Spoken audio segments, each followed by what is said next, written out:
Hello and welcome to Walking the Weird. Thank you for joining me again for another weird walk.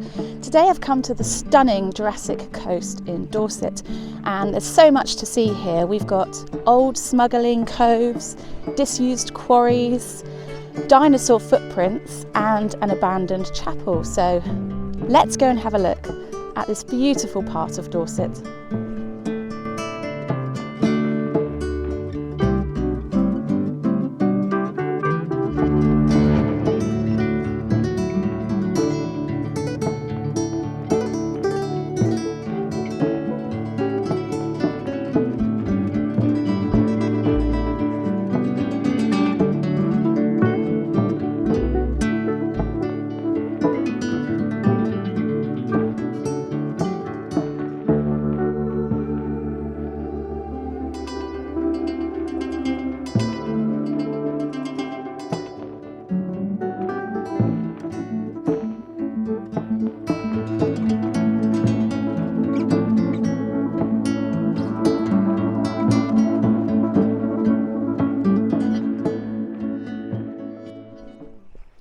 So I have parked up in Worth-Matravers, and there's a little car park there with a donation box for £2, which goes towards the upkeep of the car park and of the toilets there, which are really handy.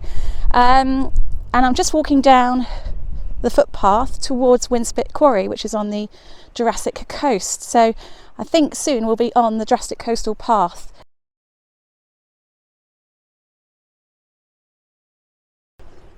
I absolutely love being by the sea. I'm a typical water sign, but can you guess which one? We are so close. Stunning.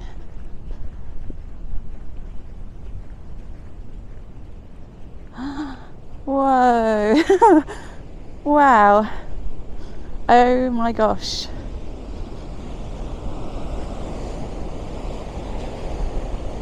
Jeez.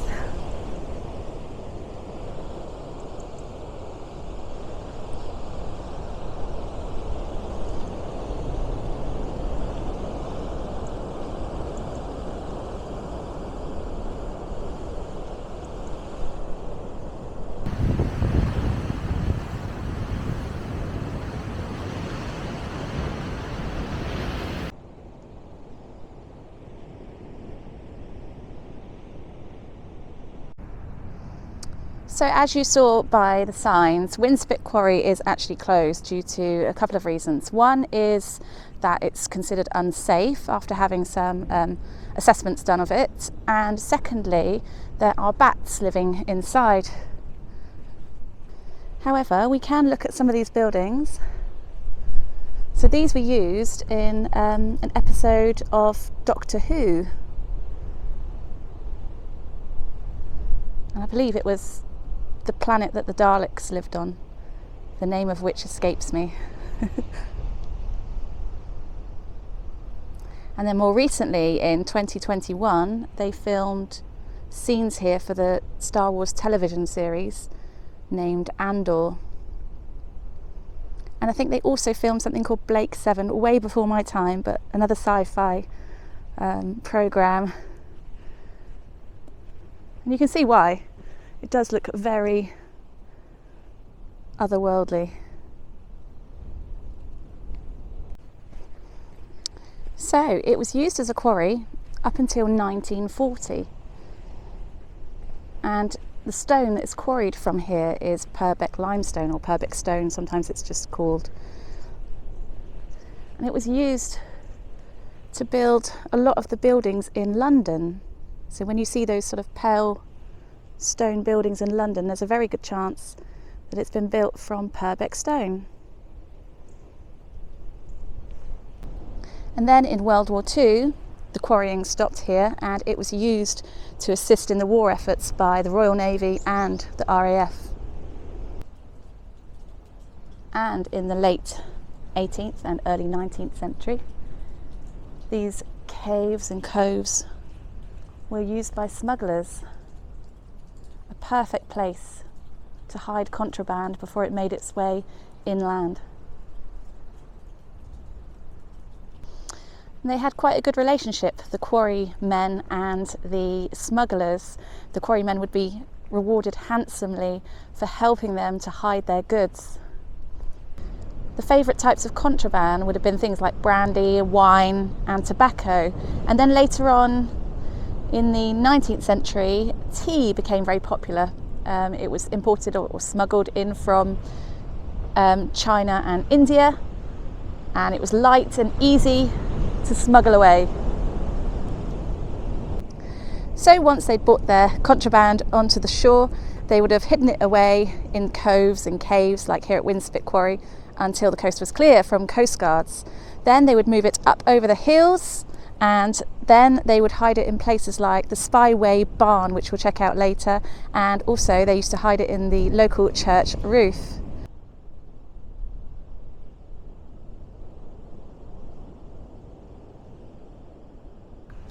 And then sometimes they would simply ship it as quick as possible east to Poole, which was where the large markets were, whereupon they could sell these goods.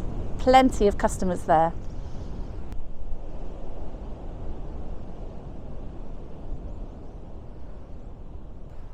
Now my mum, bless her, used to tell me that she had smugglers in her family. I'm not sure if it's the paternal or maternal side, and that they were caught and tried and executed by the infamous Judge Jeffreys here in Dorchester. Now, I've had a little look at our family tree, but I've not gone far back enough yet to confirm that, but maybe that's why I'm interested in smuggling.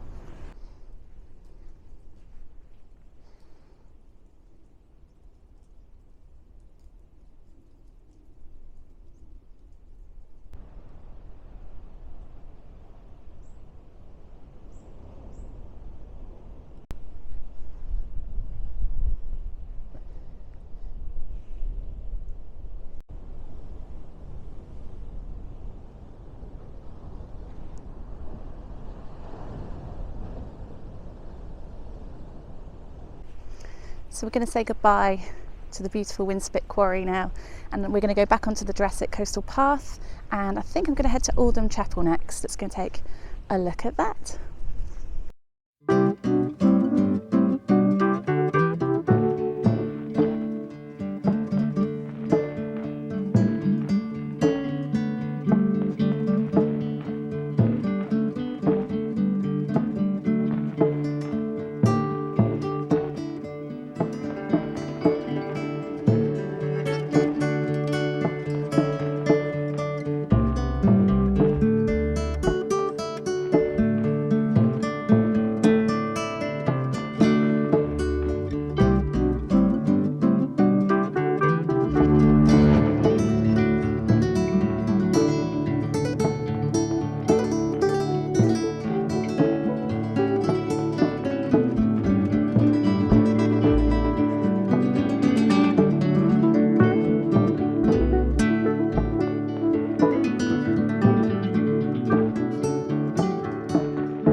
Appeared to be very close to the edge here. That was not my intention, but that's just how the path goes.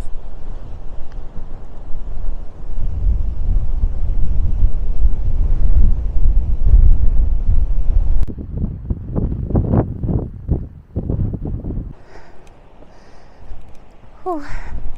Still going strong. A lot of uphill walking on the way to St Aldhelm's Chapel and St Aldhelm's Head. But we got this, right?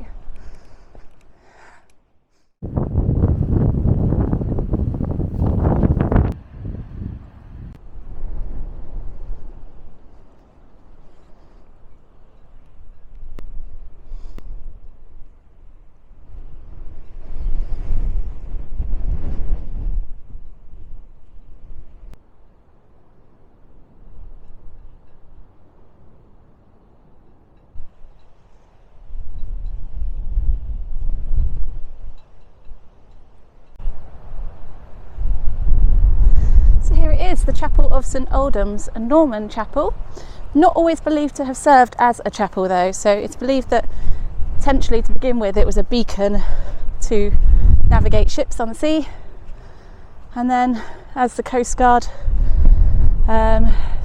citizens sort of moved into this area, it became a place of worship for those people. Very unusual because it's square.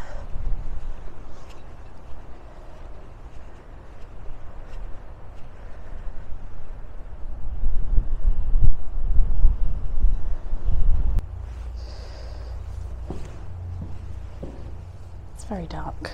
Not sure if we'll see much in here.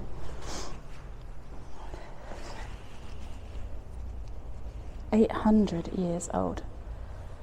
And counting, no doubt.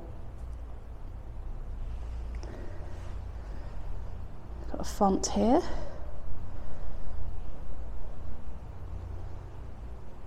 It's got this unusual central column, which must have made it quite tricky to watch the service if you're in this position. And it's not got an altar either, and they're normally built with the church, but not in this case, so it's very unusual.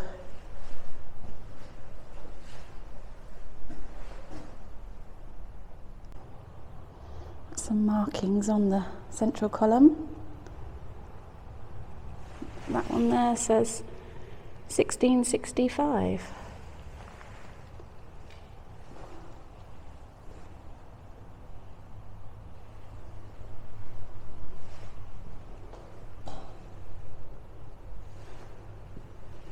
Strange, isn't it? Because I'm here on a Sunday and there's no service obviously taking place now. But at one point it would have been full of people.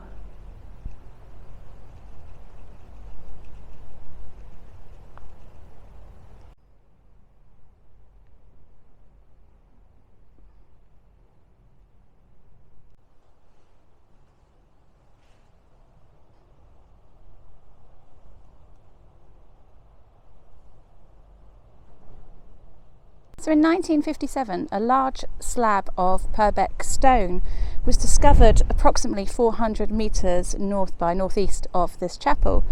It was discovered by a farmer who was ploughing. The slab was 2 metres long and it was covered with a Celtic style cross. Under the slab was a grave containing the remains of a woman with her arms crossed, and in the grave with her was a row of upright stones, 8 pieces of iron and traces of wood as well. The woman's age was estimated to be between 30 and 40 years old, and this grave was discovered by the farmer in the late 13th century. The stone slab that they removed from the top of the grave is now in the porch of the St Nicholas Church in Worth-Matravers.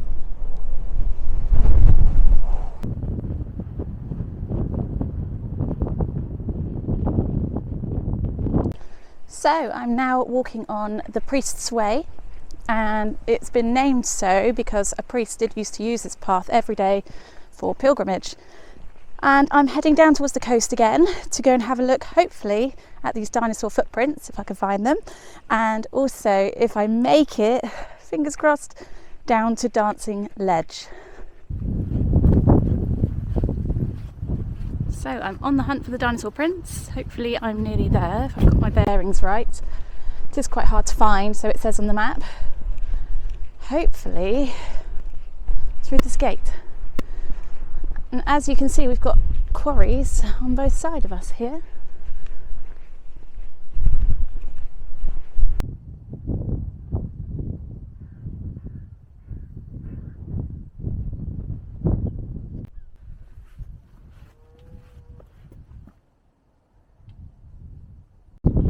So I found the footprints, so it says congratulations, you followed the directions and reached the Spyway dinosaur footprints.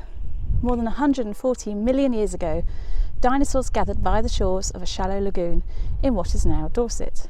Incredibly, the tracks they left behind are still there today.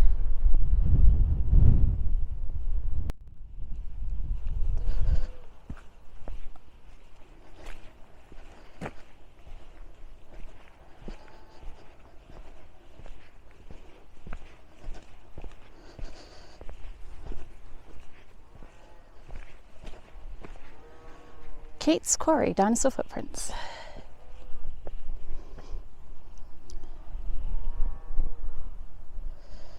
It says here, the tracks here were probably left by Brachiosaurus sauropods, which could grow to around 26 metres long and weigh between 40 and 50 tonnes. There were many different types of sauropod dinosaur, and as a group they included the largest animals that have ever walked the earth.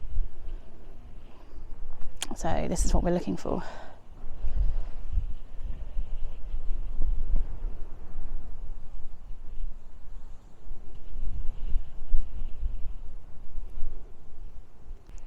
So I'm guessing it's where the water's pooled.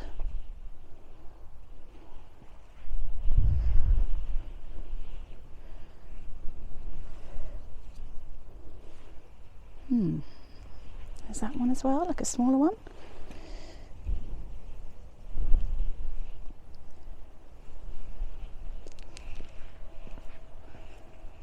Ah, there's one, look.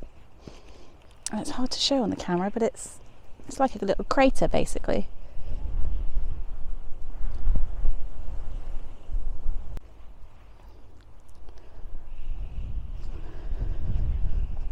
So 2 quarrymen discovered them.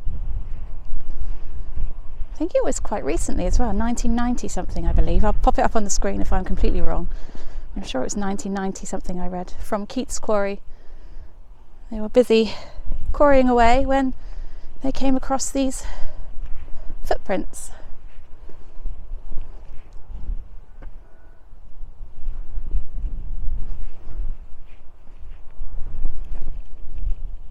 That's quite fascinating, isn't it?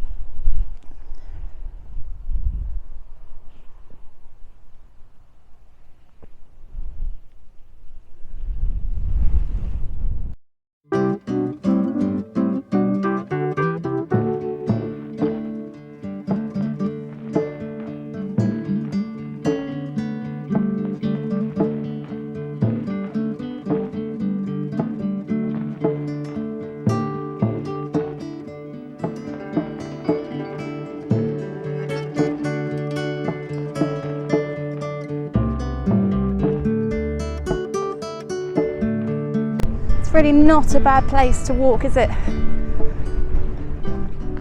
Beautiful. Okay, so we're on the right path for Dancing Ledge, almost there, and here's the footpath, and great. Oh goody. You're gonna be kind? Nice place to live, mind. Okay, here goes.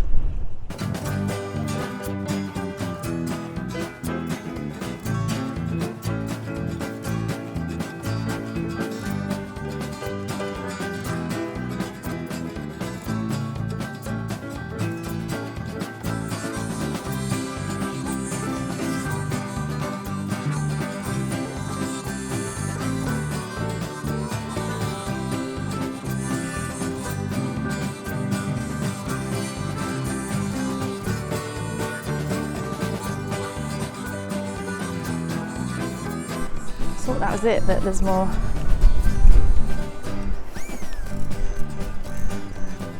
And that looks big, whatever that is.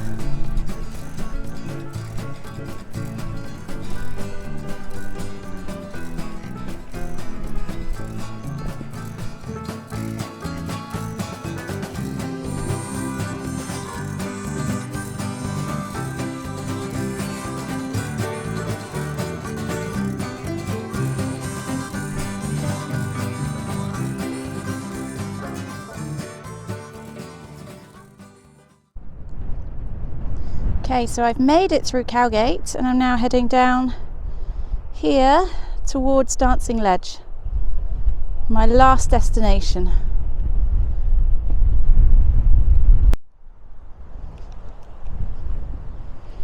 Absolute state of my boots. Yikes.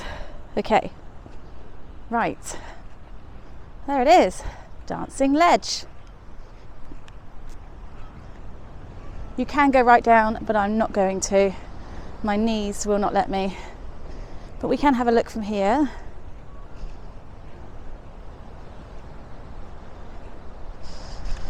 Oh.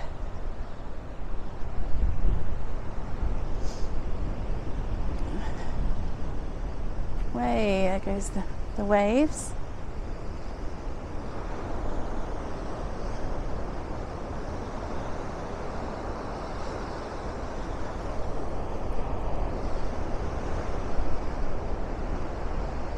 Beautiful.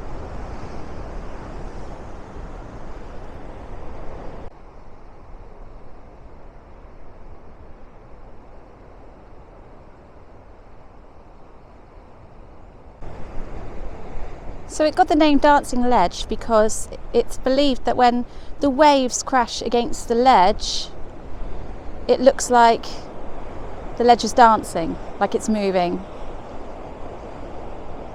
So Dancing Ledge. And you can see there's a flat piece here, just that bit. And that would have been ideal for boats like smugglers to land on, to bring their smuggled goods onto shore. Whee! Stunning. And there's again lots of little coves and hidey holes for the contraband.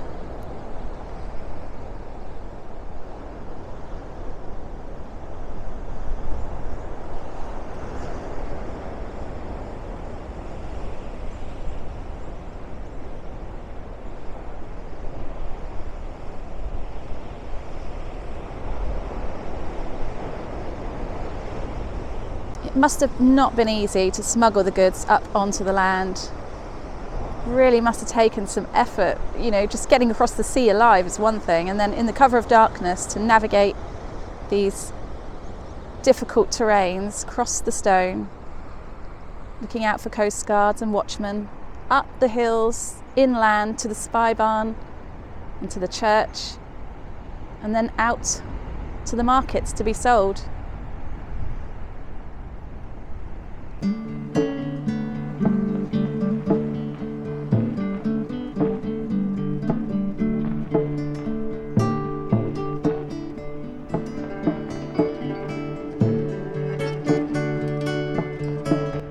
Well, thank you so much for joining me here today on the Jurassic Coast. I really hope you've enjoyed having a look at this incredibly beautiful and historic location.